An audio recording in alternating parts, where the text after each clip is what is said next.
धन्यवाद।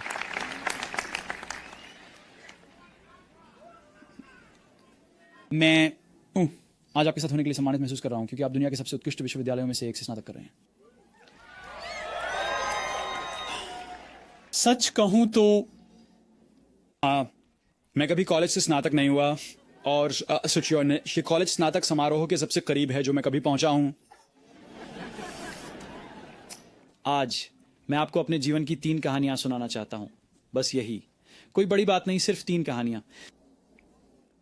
पहली कहानी बिंदुओं को जोड़ने के बारे में है। मैंने रीड कॉलेज को पहले 6 महीनों के बाद छोड़ दिया, लेकिन फिर मैंने वास्तव में छोड़ने से पहले करीब 18 महीने तक एक ड्रॉप इन के रूप में वहां रुका।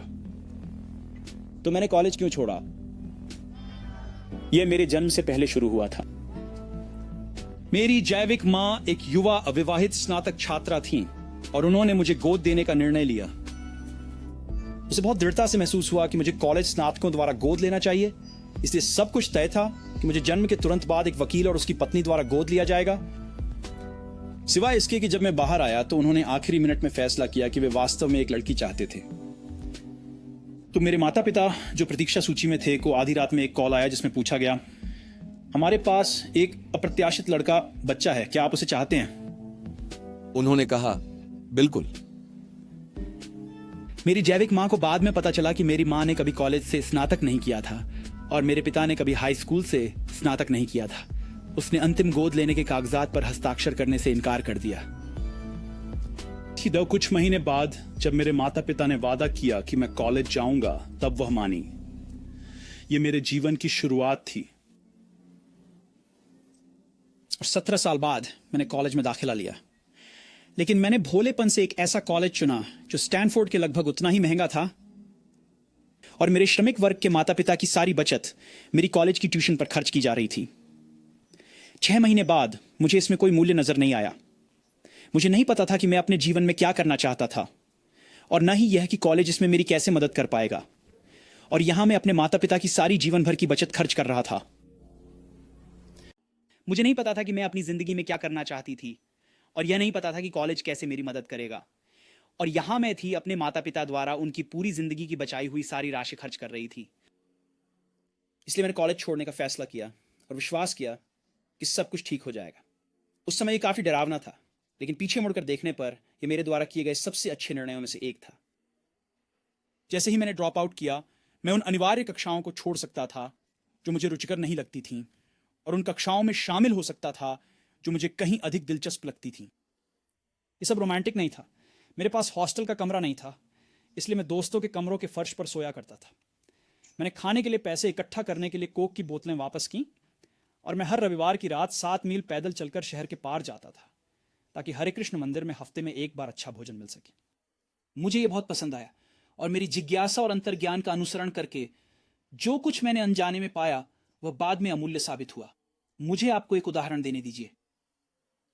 उस समय रीड कॉलेज शायद देश में सबसे अच्छी कैलीग्राफी शिक्षण प्रस्तुत करता था।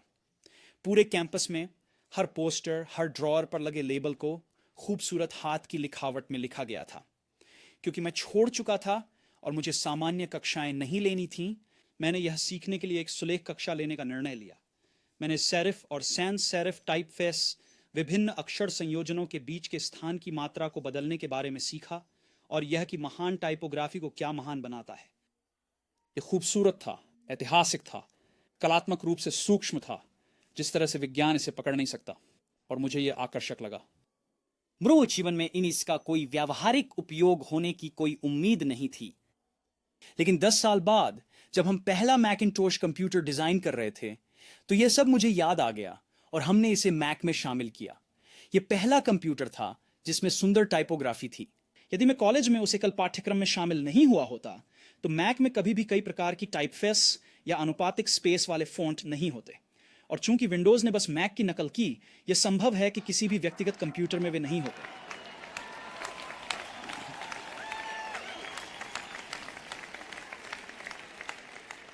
अगर मैंने कभी कॉलेज नहीं छोड़ा होता तो मैं उस सुलेख कक्षा में नहीं गया होता और व्यक्तिगत कंप्यूटरों में वह अद्भुत टाइपोग्राफी नहीं होती जो वे आज करते हैं। बेशक कॉलेज में रहते हुए भविष्य की कड़ियों को जोड़ना असंभव था, लेकिन 10 साल बाद पीछे मुड़कर देखना बहुत बहुत स्पष्ट था। फिर से आप आगे की ओर देखते हुए बिंदुओं को जोड़ नहीं सकते, आप केवल उन्हें पीछे की ओर देखते हुए जोड़ सकते हैं।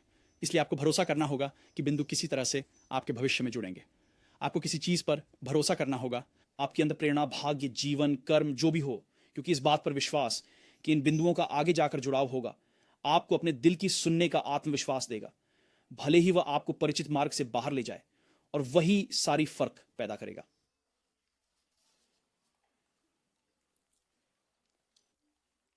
मेरी दूसरी कहानी प्यार और खोने के बारे में है।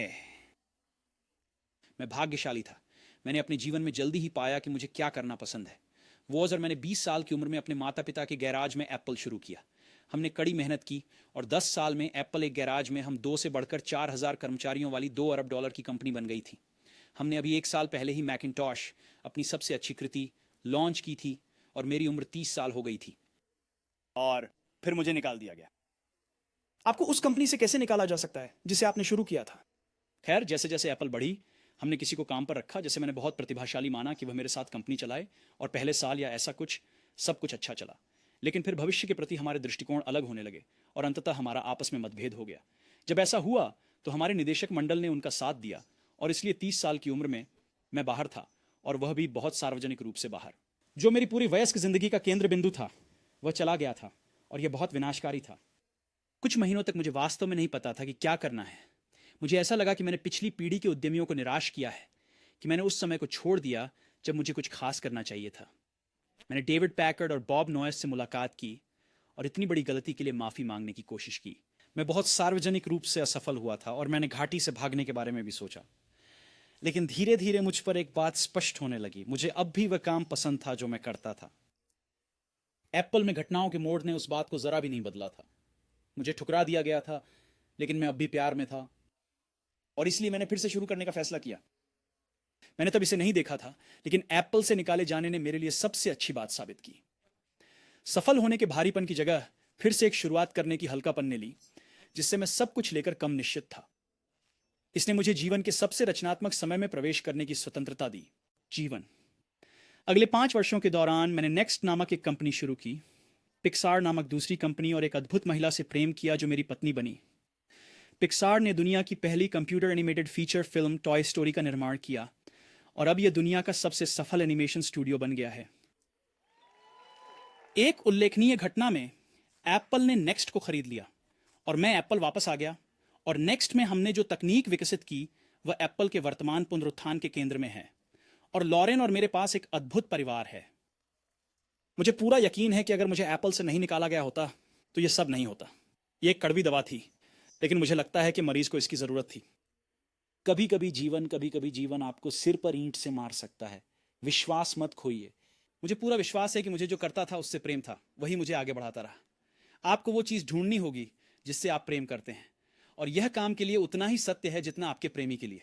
आपका काम आपके जीवन का एक बड़ा हिस्सा भरने वाला है, और सच में संतुष्ट होने का एकमात्र तरीका है वो करना जिसमें आप विश्वास करते हैं कि वह महान काम है, और महान काम करने का एकमात्र तरीका है उसे प्यार करना जो आप करें। अगर आपने इसे अभी तक नहीं पाया है तो खोज जारी रखें और समझौता ना करें। दिल के मामलों की तरह जब आप इसे पाएंगे आपको पता चल जाएगा, और जैसे जैसे एक महान रिश्ता होता है यह वर्षों के साथ और बेहतर होता जाता है। तो खोज जारी रखें, समझौता ना करें।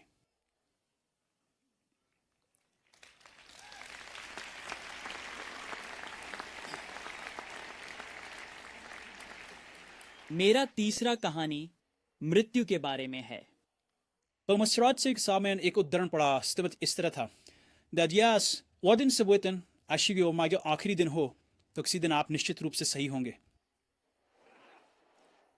इसने मुझ पर गहरा प्रभाव डाला, और तब से पिछले 33 वर्षों से मैं हर सुबह आईने में देखता हूं और खुद से पूछता हूं, अगर आज मेरे जीवन का आखिरी दिन होता तो क्या मैं वही करना चाहता जो मैं आज करने जा रहा हूं?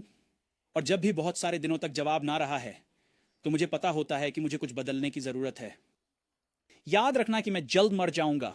जीवन में बड़े फैसले लेने में मेरी मदद करने के लिए यह सबसे महत्वपूर्ण उपकरण है, क्योंकि लगभग सब कुछ, सभी बाहरी अपेक्षाएं, सभी गर्व, शर्मिंदगी या असफलता का डर, ये सभी चीज़ें मौत के सामने केवल वही छोड़ देती हैं जो वास्तव में महत्वपूर्ण है।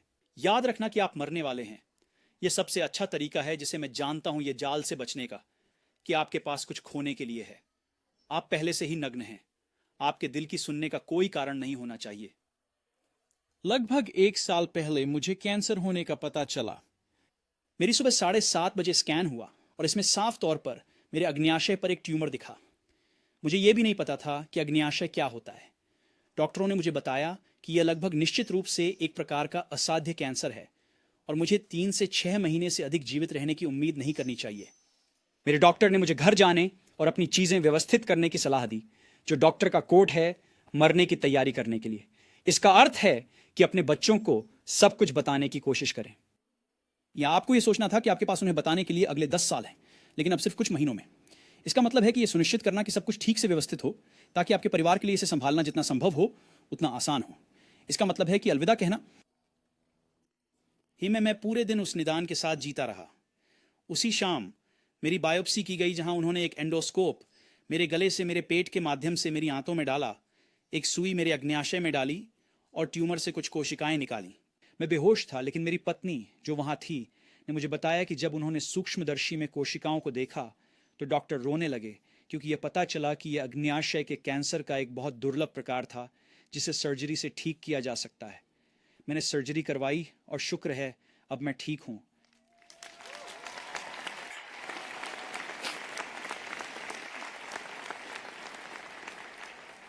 यह मौत के सबसे करीब था और मैं आशा करता हूं कि यह अगले कुछ दशकों तक मेरे लिए सबसे करीब रहेगा। इसे जीने के बाद मैं अब इसे आपसे थोड़ा अधिक निश्चितता के साथ कह सकता हूं, जब मौत केवल एक उपयोगी परंतु विशुद्ध रूप से बौद्धिक अवधारणा थी। कोई मरना नहीं चाहता। जो लोग स्वर्ग जाना चाहते हैं वे भी वहां पहुंचने के लिए मरना नहीं चाहते। और फिर भी मृत्यु वह गंतव्य है जिसे हम सब साझा करते हैं। कोई भी इसे नहीं टाल सका है और ऐसा ही होना चाहिए, क्योंकि मृत्यु बहुत ही संभवतः जीवन की सबसे बेहतरीन खोज है। यह जीवन का परिवर्तनकारी है। यह पुराने को हटाकर नया स्थान बनाता है। अभी नया आप हैं, लेकिन किसी दिन बहुत देर नहीं होगी, आप धीरे धीरे पुराने हो जाएंगे और साफ कर दिए जाएंगे। मुझे इतना नाटकीय होने के लिए खेद है, लेकिन यह काफी आपका समय सीमित है, तो इसे किसी और की जिंदगी जीते हुए बर्बाद न करें। डॉगमा में फंसे मत रहो, जो अन्य लोगों की सोच के परिणामों के साथ जीना है। दूसरों की राय का शोर तुम्हारी अपनी अंदरूनी आवाज को दबाने मत दो। और सबसे महत्वपूर्ण, अपने दिल और अंतर्ज्ञान का अनुसरण करने का साहस रखो। वे किसी तरह पहले से जानते हैं कि तुम वास्तव में क्या बनना चाहते हो। बाकी सब कुछ गौण है।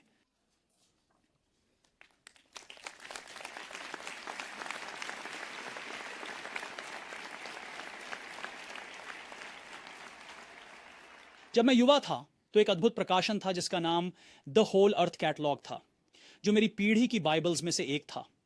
इसे स्टुअर्ट ब्रांड नामक व्यक्ति ने यहां से ज्यादा दूर नहीं, मेनलो पार्क में बनाया था, और उन्होंने अपनी कविता की दृष्टि से इसे जीवंत बनाया। ये 60 के दशक के अंत की बात है, जब व्यक्तिगत कंप्यूटर और डेस्कटॉप प्रकाशन नहीं थे, इसलिए ये सब टाइपराइटर, कैंची और पोलरॉइड कैमरों के साथ बनाया गया था। ये गूगल के आने से 35 साल पहले गूगल की तरह कागजी रूप में था। यह आदर्शवादी था, जिसमें बेहतरीन उपकरण और शानदार विचार भरे हुए थे। स्टुअर्ट और उनकी टीम ने डेड होल अर्थ कैटलॉग के कई अंक निकाले, और फिर जब यह समाप्त हो गया तो उन्होंने एक अंतिम अंक निकाला। यह 70 के दशक के मध्य की बात है और मैं आपकी उम्र का था। उनके अंतिम अंक के पीछे के कवर पर एक सुबह के समय की गांव की सड़क की एक तस्वीर थी, जिस पर आप हो सकता है रोमांचकारी होते हुए यात्रा कर रहे हों। इसके नीचे ये शब्द थे, भूखे रहो, मूर्ख रहो। ये उनका विदाई संदेश था जब वे विदा ले रहे थे। भूखे रहो, मूर्ख रहो। और मैंने हमेशा अपने लिए यही चाहा। और अब जब आप स्नातक होकर एक नई शुरुआत कर रहे हैं, मैं ये आपके लिए चाहता हूँ। भूखे रहो, मूर्ख रहो। आप सभी का बहुत धन्यवाद।